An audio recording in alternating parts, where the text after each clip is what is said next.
once I kind of had that revelation, like, I feel like I'm doing what I was meant to do, which is telling stories and going on adventures and, through my platform, inspiring others, hopefully bringing some people to a deeper understanding, or at least searching deeper for their faith or for God through the outdoors. And also, conservation is really important. Welcome to the Woman Angler and Adventurer podcast, inspiring real women with a passion for fishing and the outdoors to go get their adventure on. Now, here's your host, Master Captain Angie Scott. Welcome, everyone, to another episode of the Woman Angler and Adventurer podcast. I'm your host, Angie Scott, and I'm excited to bring a special guest on this week to share his story, and we're going to tie it in with the Woman Angler and Adventure theme as well. But Hunter McWaters, welcome to the podcast. Yeah, thank you so much for having me on. I really appreciate you having me on. Yeah, it's always fun to have another podcaster on the show. So Yeah, get to kind of... it's fun to be on the other side of it. Yeah, exactly. I've been on a few podcasts myself, other shows, and it's always a good time to, kind of just tell your story and not have to be the one, leading the conversation. So yeah.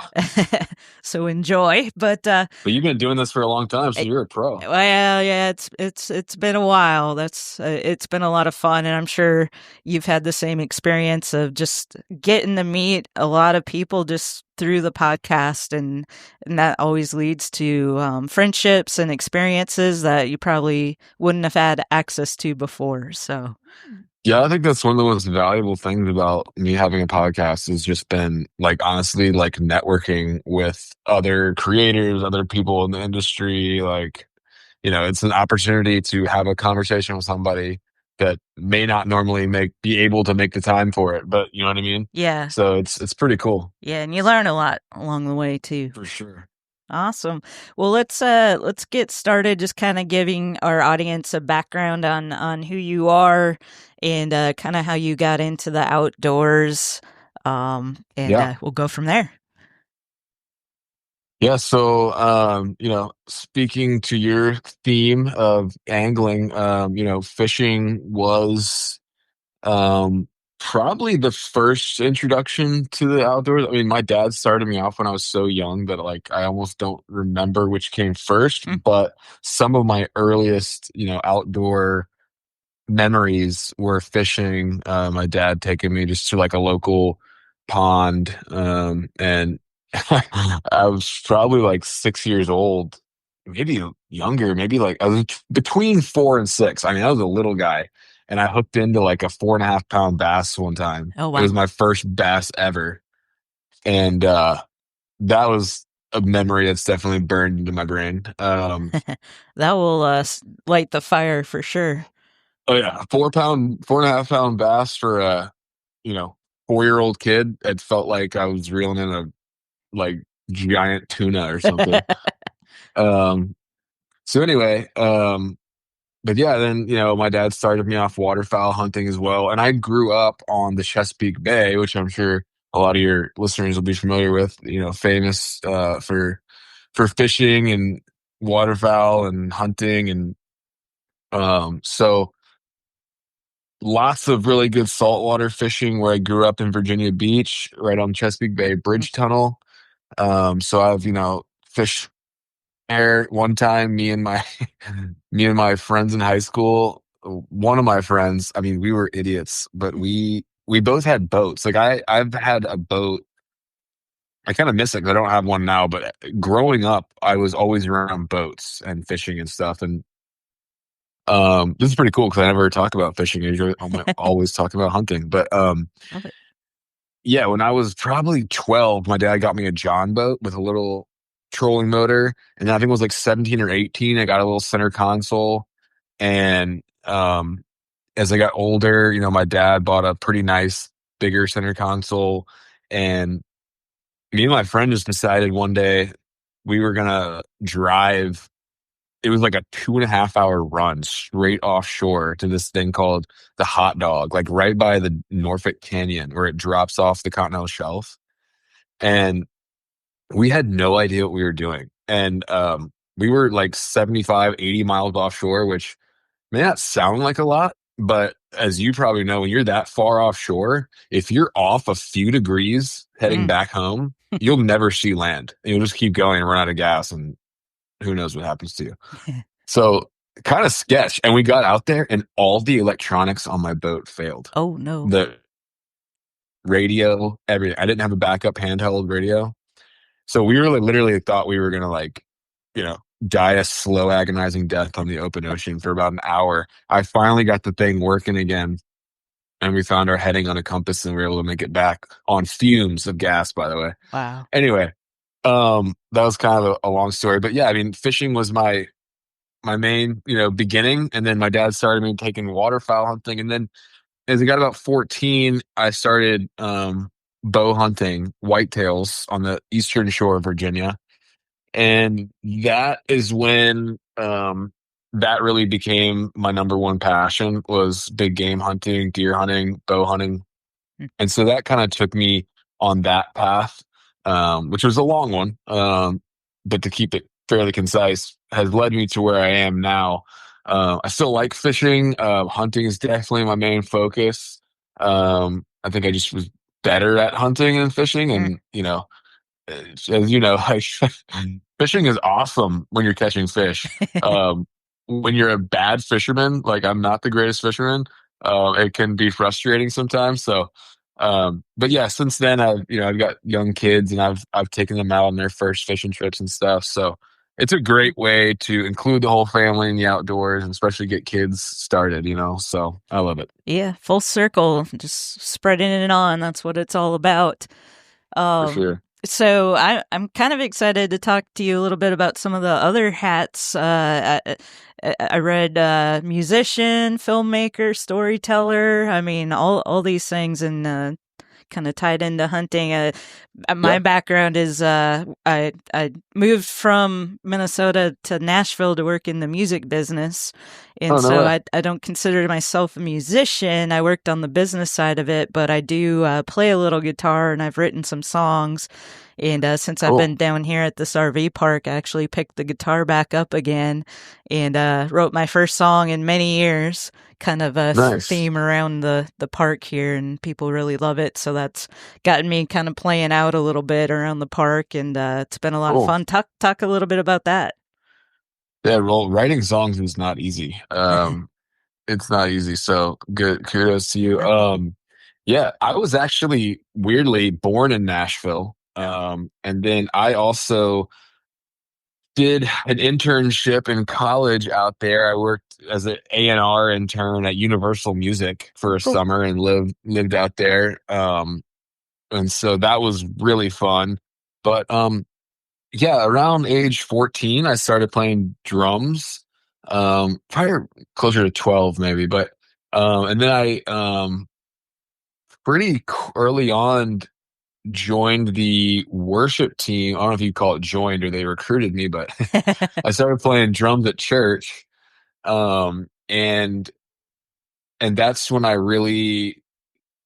fell in love with I was thinking about this the other day. I fell in love with performing and playing with other people, and like you actually like get into like a flow state when you're Mm-hmm. playing with other people, um which is a pretty cool feeling. And so I continued playing in church, all through high school and stuff. And then in college, I joined a band. I had other side bands too and stuff in high school, but in college, I joined like a serious band. Like we toured regionally and, played at different colleges and around the area. I went to Virginia Tech, so we played at like University of Chapel Hill, University of Virginia, Hampton, Sydney, Tech, Radford. We played all over like kind of the southeast a little bit. And, so yeah, I got really into that and graduated. And my plan was to actually move to Nashville and become a session drummer, Mm. and just kind of try that out for a few years. But when I actually was in Nashville, staying with some friends and staying with my cousin who's pretty big in the music industry, actually, in the business side. Um, and just kind of meeting with different singer-songwriters and folks and kind of getting a feel for what it'd be like if I did that. Then I came home off that trip and just kind of coincidentally met this other band locally to where I was living in Virginia Beach. And we kind of went full on. It was the first time I met some local people that were really serious about it and like actually trying to get established in the industry and stuff. So we did that for a couple years. We played a lot in New York City, recorded an album out in Northern California, um, played in New York City a lot and made a really cool album. But then just personalities and other issues that we could Mm. get into if you want to later. But for a number of reasons, that fell apart, and so my life took a different path. But I realized the other day, and then I tried to do kind of like the solo, singer songwriter or music producer type thing, and what I realized was like what I really loved was performing Mm. and performing with other people. Mhm. I was never really passionate about like creating music to where you see some really good musicians that, they can lock themselves in their room for a month and just create a whole album by themselves or whatever. Like that was never me. I liked performing and I liked playing with other people. So anyway, so my life took a different turn, but I still to this day, about once a month, will play drums at my church in the worship band. Nice. And they're solid. Like I live near Washington D.C. and the church is like in D.C. the city, so they're like it's a big city church and a big nice church, and they're like good. Like I used to be like the best guy on the team, like where I used to live, and now I'm like the weakest guy on the team. Like they're all like really good musicians, so it's cool to be able to play with them and keep my skills, strong and use some of my talents for the church. And Yeah. so yeah, it's cool. It's Yeah. always been a part of my life. That's awesome. We have a few similarities. That's kind of what how I got it started playing a little bit more seriously. Was when I was at the University of Minnesota. There was a new church that started up, and I started jumping in on the worship band a little Nice. bit. So, yeah, that was kind of my first introduction to performing in front of an audience. So, I guess now That's that I'm cool. kind of back doing it again, just here at the park, small scale, but have that experience to kind of draw off of. In my first internship in the music business, first I call it real internship. I did some work for Nashville Songwriters Association, but Oh, cool. it was for a new label that had just started called Universal South. So it Oh was, yeah. Okay. yeah, kind of same umbrella there. So Yeah. that's cool. Nice. I really enjoyed it, but um, then I can relate to the flow state as well. I was just talking about this. I'm in this. I've gotten really into cornhole here lately. It's random, Nice. but uh, I'm in this cornhole academy group on Facebook, and the challenge this month is every day to do something where you're present. And I keep bringing up, when I'm playing or performing, like I'm in that flow state. I'm fully present. I'm not thinking about anything else, and it's Hmm. one of the things I love about it as well. So, Yeah, and I think that's something that hunting and fishing can do as well. I hmm mean, when you are focused on, your, I'm sorry, my jargon's probably gonna be terrible, but you're, retrieving the lure, you're reeling it in, you're focused on that, or where you're casting. Or for me, if I'm on a stalk, like I saw a mule deer from like a mile away, and I got to go get within 300 yards. That's the same thing. Like you're focused, you're present. That's your only world right then. yeah. Well, yeah, I absolutely agree. I always like bring up the analogy of like people that play golf. It's the same thing. You're out there, you're all you're focused on is your next shot. Hmm. You're not thinking about. So I think it's important for people to find things like that to have in your life to where you're unplugged and you're not, constantly. We all have monkey brains. We're just thinking about all the things Yeah. all the time. So it's nice to kind of have a break from that. So I love that. Yeah, For sure. let's shift gears just a little bit. You've overcome a lot of adversity and really transformed your life. And I know hunting was a big part of being able to do that. But the show, we always like to help inspire people, and I think your story is incredibly inspirational. So I definitely want to touch on Thanks. that. Yeah. Yeah, talk about that if you would. Yeah. So, um, you know, unfortunately, as I don't want to, I'm not blaming it on the music scene, but Mhm. as part of that music scene, I was like in a jam band, in college, and definitely, partying, drinking, drugs was like a big part of that scene. And my personality, I pretty much take anything I do to like level 10. And so that translated into my substance use as well. And, and yeah, I went pretty crazy, in college. I mean, I didn't like, I never got arrested or flunked out of school or anything, but um, I was definitely not living right, for sure. And when I got out of school, I was kind of searching. I didn't feel like I had a purpose, or at least I didn't know what my purpose was.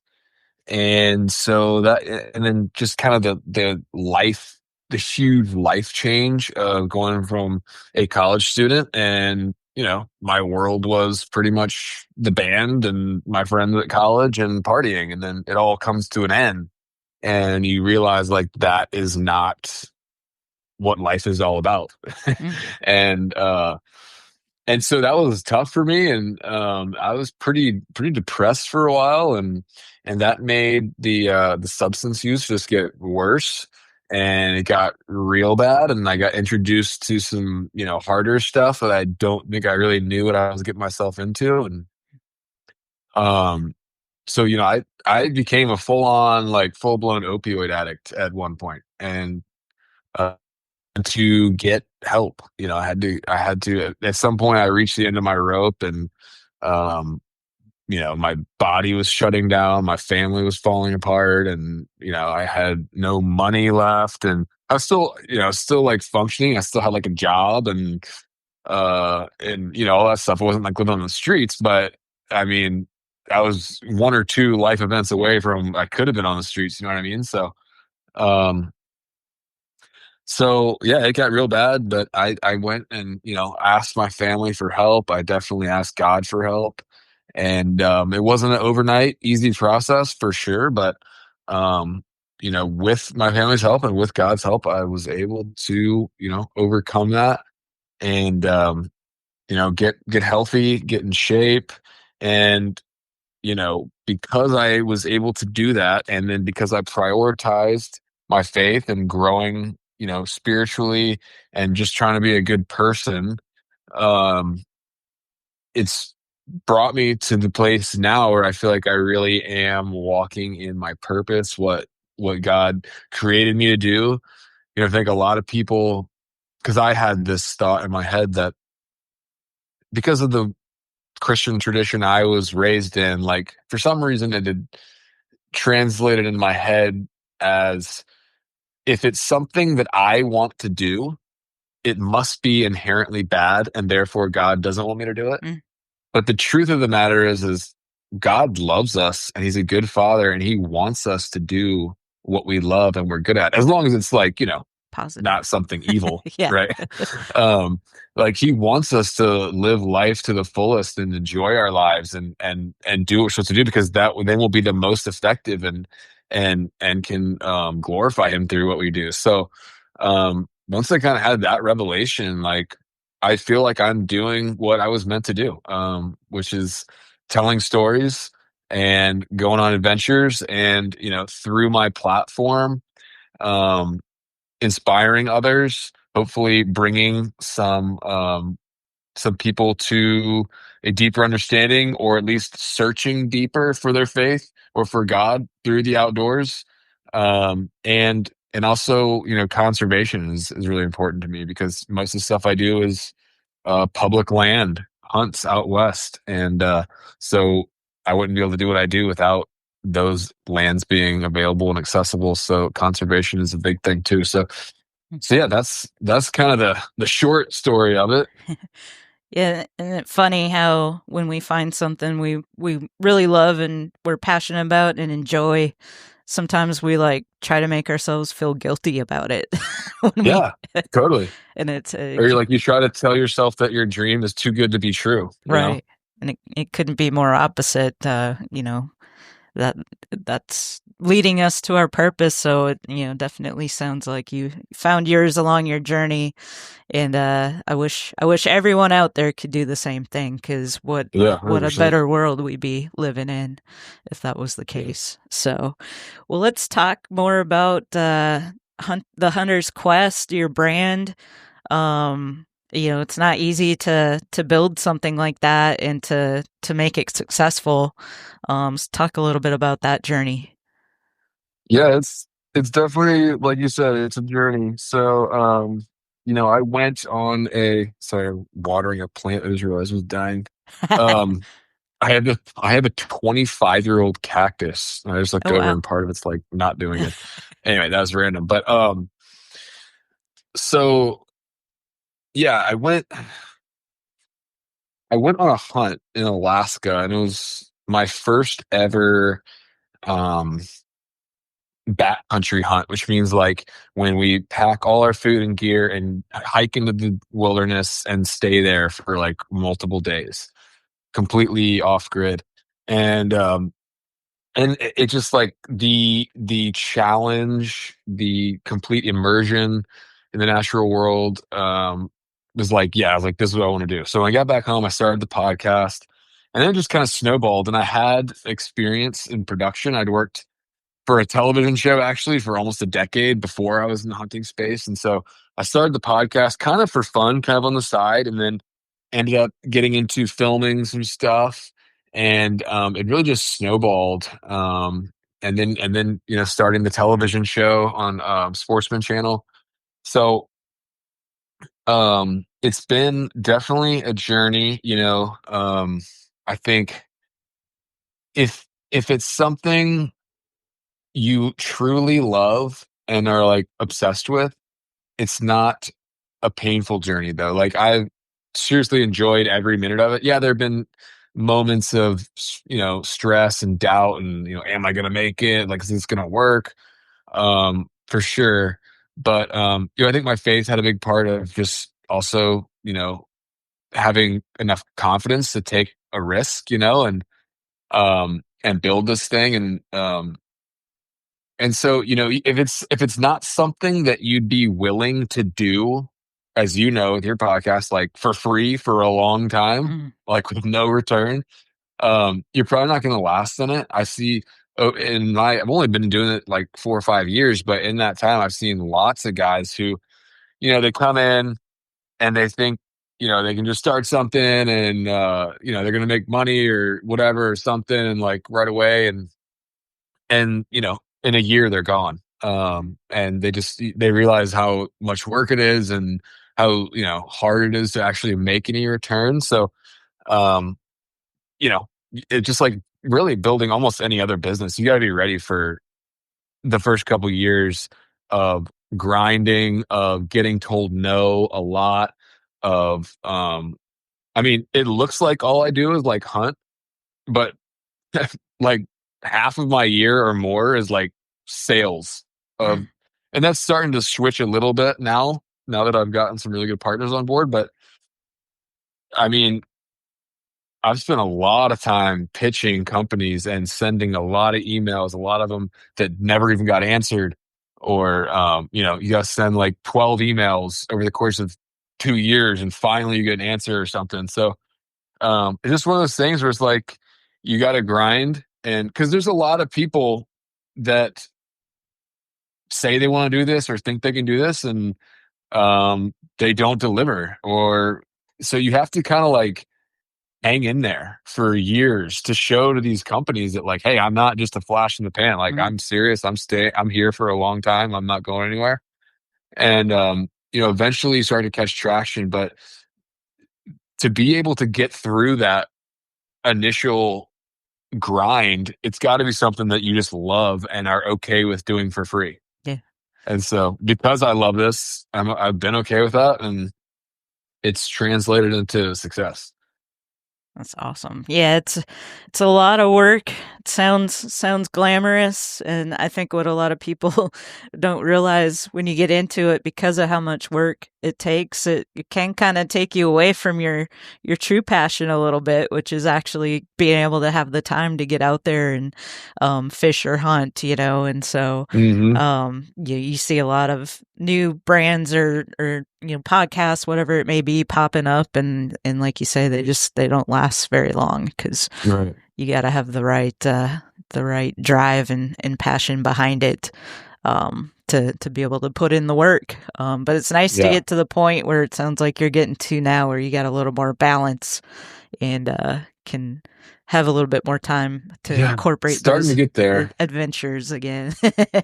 Yeah. So, Starting to get there. I mean, well, the lucky thing for me is like the adventures are ultimately my product, because if I don't mm, go on adventures, I don't have content. So, right. but that being said, the stuff I do is not cheap because, I'm not walking out my back door and on deer. I'm usually like going across the country and, going on elk hunt or something. So, or Alaska, or I'm going to New Zealand in a month.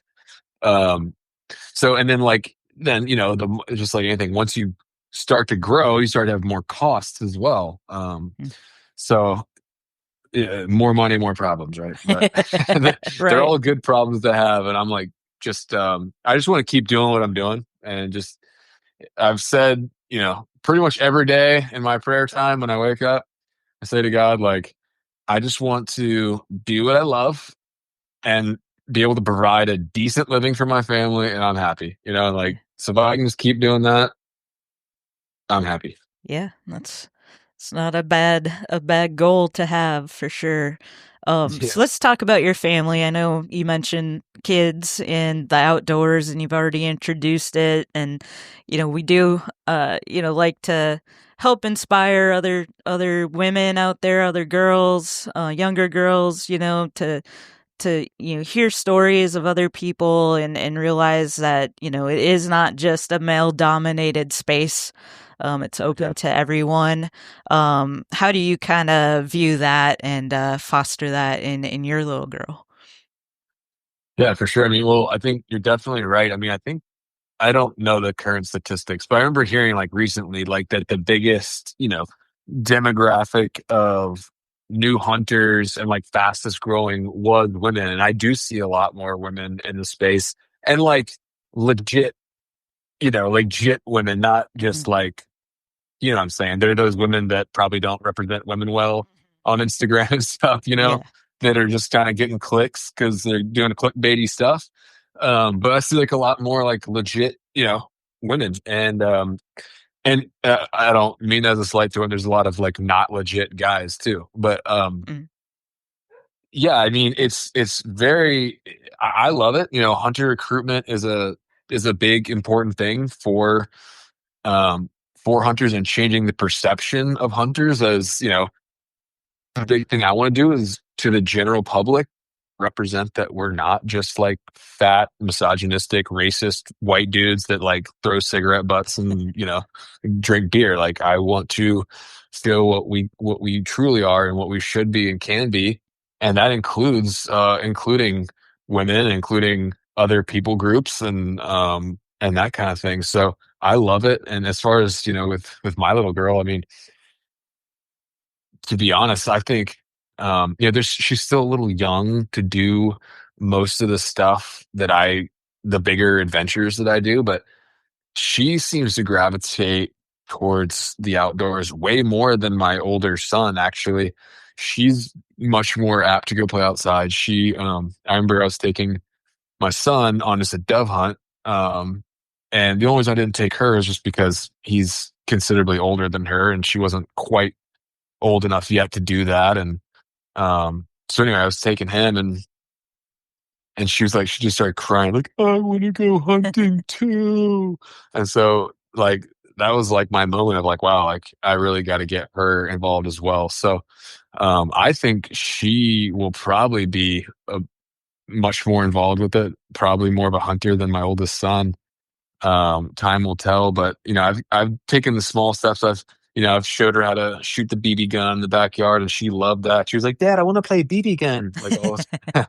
And then took her on her first fishing trip last spring, and she really liked that. Just took her to a little. And that's the important thing is with young kids is keep it simple. Like um, you don't have to make some crazy adventure for the first thing. I mean, you definitely want to make it enjoyable, but make it simple too. Like, so we just went out and, we're catching bluegill, on some worms and some bobbers. And, but she loved it. So definitely important. And I'm looking forward to getting her more involved as she gets a little older. She's only 5 still. So, Yeah.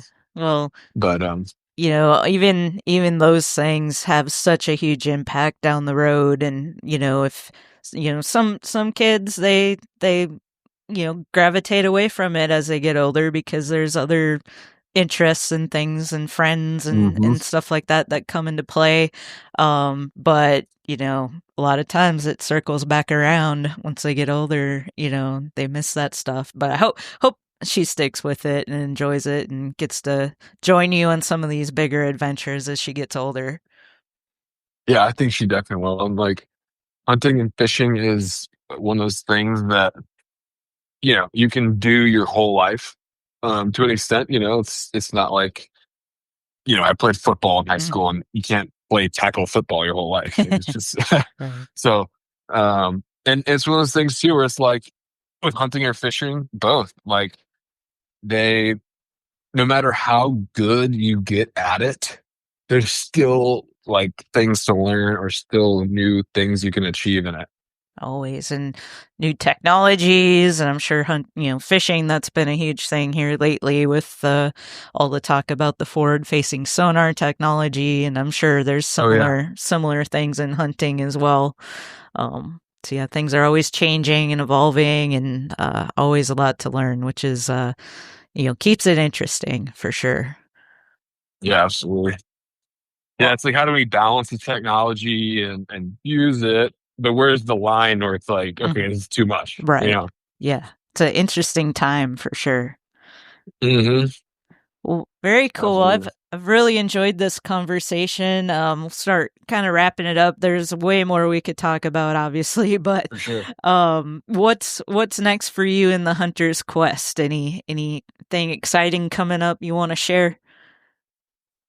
Yeah, so like I said, it will be going in late April to New Zealand to hunt with my friend. His name is Joe Edlington. He has a really big hunting channel, but also has a really big fishing channel. J.E. Wilds is the name of his channel. I don't know if you've seen any of his stuff, but he does these like super cool like trips in New Zealand where he'll like go to some uninhabited island and like, hike across the island and like fish in these places where like nobody fishes. But anyway, so yeah, I mean, basically just always got new stuff coming out on YouTube. If people want to find me, the best place is to go on YouTube and just search The Hunter's Quest or my name, Hunter McWaters, and tons of cool content on there. And I'm always trying to grow that subscriber base. And then the show, if your audience watches Sportsman Channel at all, season 3 of the show will be launching in July, and it'll be on Monday nights at 8 p.m. Eastern. Awesome. So, yeah. Exciting stuff. Well, we'll put links to your YouTube, your website, and all of that in the show notes so people can easily find you. And I just want to thank you so much for taking some time to be on. It was super fun. Like I said, way more we could talk about, but I really enjoyed it. Yeah. And look forward to all your upcoming adventures. Yeah, absolutely. I appreciate you having me on, and keep up the good work. And yeah, thanks again.